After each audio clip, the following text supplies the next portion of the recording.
Welcome to the Beat Sessions, your place for all things music. I'm your host, Mitchell Weary.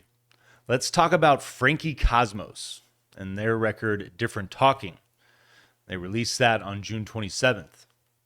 This is the 6th studio album for the band, led by Greta Kline, and their follow-up to 2022's Inner World Peace. I admittedly feel a little embarrassed that I didn't know what was going on here. If you're like me, and you've never heard of Greta before, she is the daughter of actor Kevin Kline and actress Phoebe Cates. And for roughly 15 years now, she's built a reputation with a do-it-yourself ethic that has paid off immensely for her. Frankie Cosmos is a name that began as an alias for Greta, but it's something that has evolved over time to encompass a band identity. And that's something that we're experiencing on a whole new level with this record, Different Talking.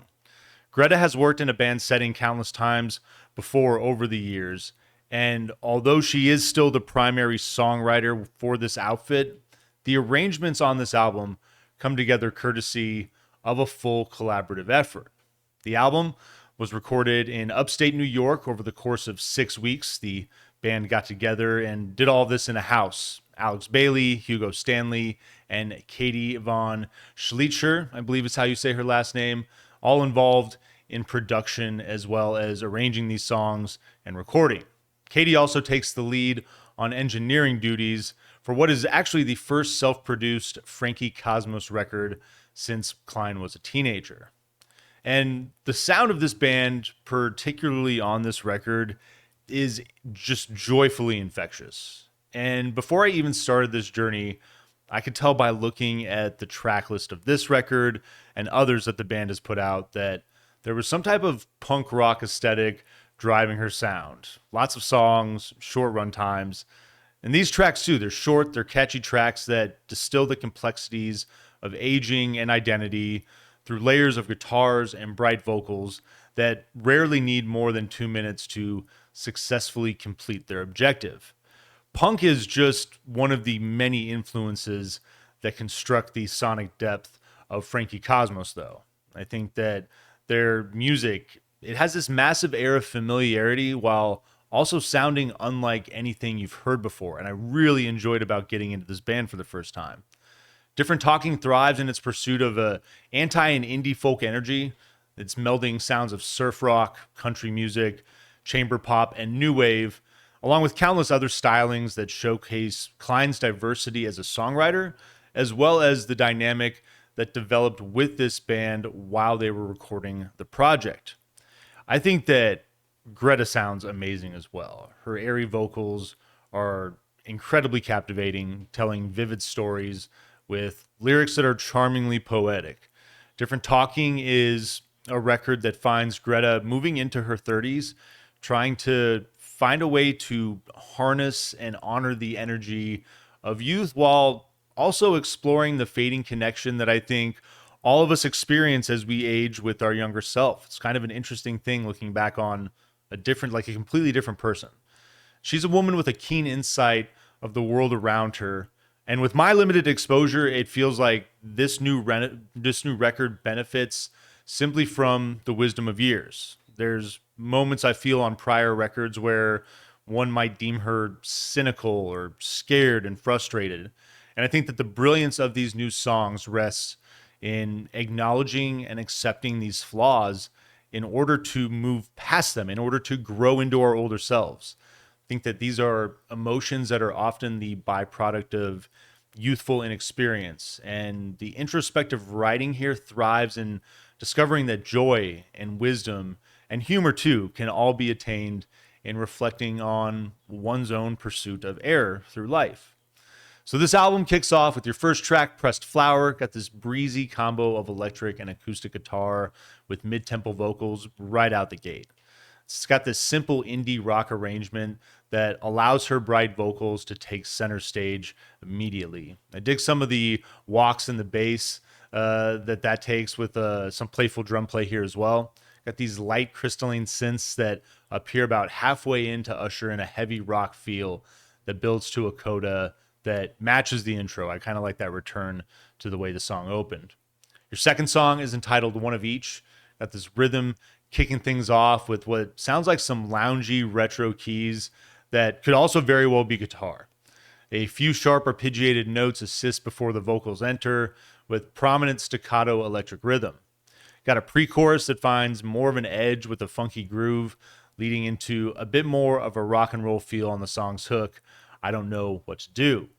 There's a second shorter build to the hook and then a gentle finish on this track, leading into your third song, Against the Grain. It's hard not to think of Bad Religion with that. Driving bass lick are going to kick this thing off with solid mid-tempo percussion that provide the foundation for vocals that are light and ambient, and they really match the desert rock guitar tones that are just swirling in and out of this thing. I love that thick bass more and more as a soft acoustic rhythm works in to help develop the textures of this track along with other elements. Coda is a big ethereal jam around that bass line that keeps our feet on the ground. I really love the work that bass is doing in that song. Your fourth track is entitled Bitch Heart. It's got this serene droning synths that open with airy vocals to match. The melodies carry a somber tone that makes the track intriguing. You got a simple bass riff that walks in shortly before stomping drums and guitar enter the track.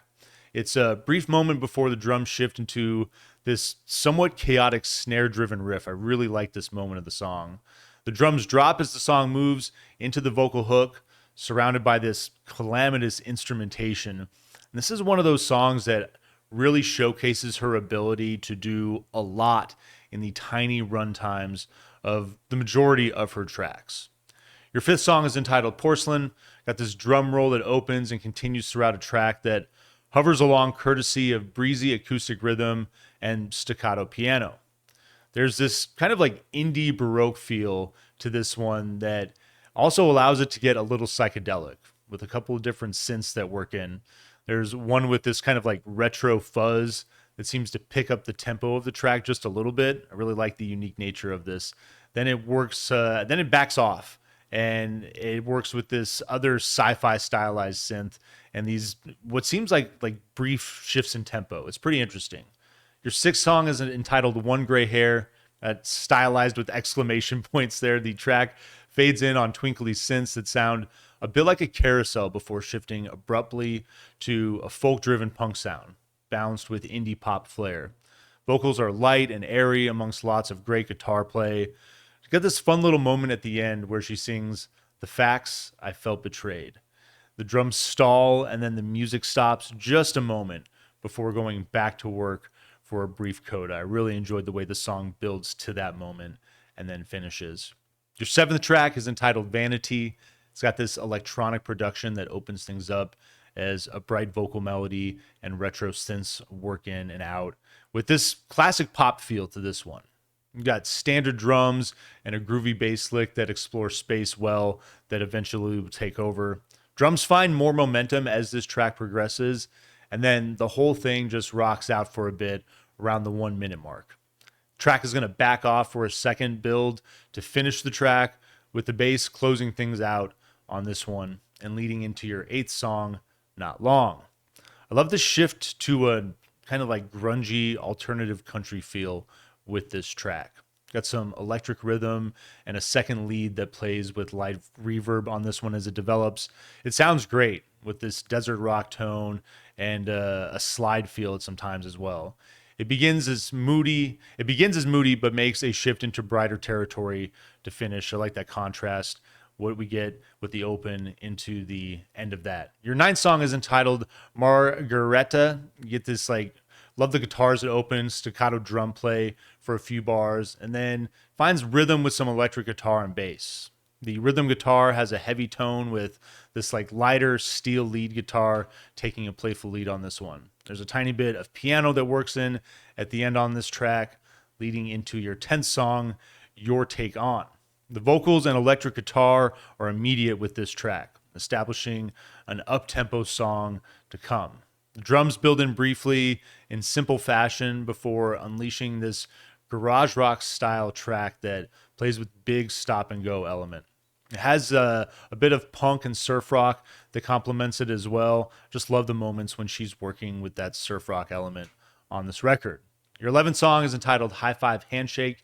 Got some light vocals with a sense of frailty that open over soft thumping bass and spaced out rim shots on the drums. Got this ethereal guitar that slowly works in to create a trance that's cut off by the crashing of drums. Great moment. I love the loose feel that the track maintains, with the rhythm really being the highlight for me on this one. The drums and bass play off one another brilliantly from start to finish, and I just really love the work that's going on there. Your 12th song is entitled You Become. Vocals and light keyboard element that open this thing with double tracked harmonies and a simple bass lick with thick pop and twinkly arpeggiated electric guitar working in eventually as well. The drums hit with light staccato guitar that combines what feels like a bit of doo-wop and reggae on this one. I really like the number of influences driving this. The bass maintains that thick tone as it walks along, and there's a great guitar lick that works in about halfway through on this track as well. There's a little moment where the music drops, then builds back for a shimmering coda, and something that I feel like becomes like kind of like a common feature with a number of these tracks. The 13th song is entitled Joyride.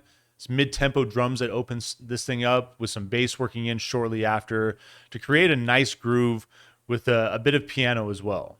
Vocals with the hushed effect appear before shifting to cleaner production in a track that is really pop-driven, with lots of light guitars that have a country influence as well. The track shifts into this formless psychedelic territory for a brief moment in the middle, then works back to its established feel. It's going to finish strong with rollicking guitar that fades like a needle stopping on a record. I really enjoyed the way that this track finished off and leads into your 14th song entitled Tomorrow. This one opens with immediacy and all the instrumentation playing in a stop and go fashion. I love it when the song hits its groove and the lead guitar riff that takes hold of this track when that happens. Got this chimey staccato rhythm that works to enhance stellar layers of guitars in a track that really carries a brooding mood. There's another guitar that has great new wave synth effects, or it could just be a synth that they're playing with, but either way, it's an element that really reminds me of the Cars, and it's one of my favorites on this record. And it leads into your 15th track, Wonderland. Got this thick intermittent bass that opens with big mid-tempo drums and bright vocals. The bass is excellent on this track, working with thick tone and a funky rolling groove. Get some light synth textures that work in the background and a percussive shaker that gives the track a lot of momentum. It's crazy what that tiny little instrument does to the build of this track. There's staccato guitars that add to the layers of development in this. And there's a bridge into the coda where the drums and most of the other instrumentation drop to focus on Greta's vocals, and then all of that instrumentation reemerges to finish. Your 16th track is entitled Life Back. Got this jaunty bass and snare-dominated percussion that open with the vocals. The drums give the illusion that the song is moving at a faster tempo than it is. I thought this was really a very captivating element to this track. Got some light guitars that work with the rhythm into an interesting section where that snare finds kind of like a military role for a bit. And then there's these icy synths that develop a disparate mood as they float in the backdrop. That was a great contrast that I enjoyed. And it's leading into your final and 17th track entitled Pothole. Got this up-tempo acoustic guitar and jaunty rhythm that give this track high energy from the start. It's got a bit of that alternative country and kind of like rockabilly energy to it, especially when the electric lead riff hits on this one. There's some more of that new wave element that works in to really add to the unique flair of this track. It's another one that I really enjoyed.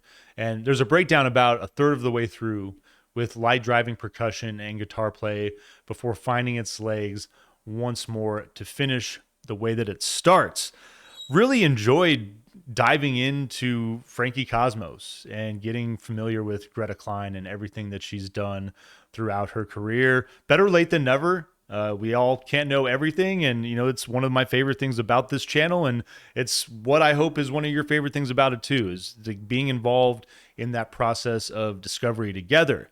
If any of you have any great insight on Greta, if you have any great stories about live performances or anything else that's gone down involving her, please feel free to share those in the comments. Always love to hear from you guys, especially when you got cool stories to tell. But yeah, this is a record. I'm going to give this thing a 7.9 out of 10.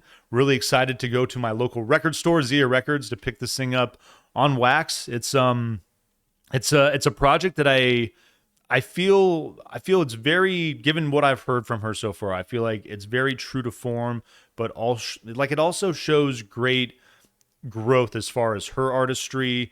And it's one of the things that I loved seeing with Sharon Van Etten and the attachment theory earlier this year. The idea of doing so much solo work on your own, but exploring what the full-on band dynamic can do as far as having everybody have some input in the process, what that can do with the writing, with the production, with every part, every process of the of constructing a record, and how just a simple little tweak, allowing a few extra voices to kind of have their say, really can bring your artistry to life, really bring out different dynamics that you maybe were not thought possible for it.